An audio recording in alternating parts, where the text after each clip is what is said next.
الاوروبيه او في الدول من الجهه الاخرى ديال المحيط الاطلسي ماشي ضروري الناس تعطيه الدبلوم ديالو، كتعطيه لاتيستاسيون.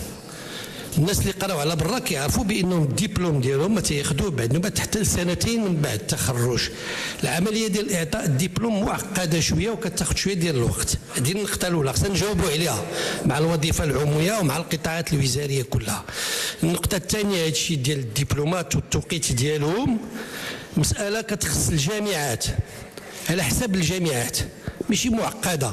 الا كانت الجامعه منظمه بواحد الطريقه موضوعيه الدبلومات كيخرجوا في واحد الوقت سريع. هذا العام وفي اطار التعاقد والندوه ديال رؤساء الجامعات اللي اجتمعت مؤخرا الاسبوع الفارط، اتفقنا مجموعين مشاو معنا الساده الرؤساء وتعهدوا بانه حتى واحد ما غيخرج هذا العام في جوي العطله حتى يعطي الدبلومات ديالهم كلهم للطلبه في انتظار لقاو حل هذا الشيء. ولكن العمليه بالاساس داخله في الاستقلاليه ديال الجامعات، والواجب ديالنا حنا كقطاع وهو نحتوهم ونواكبوهم كذلك.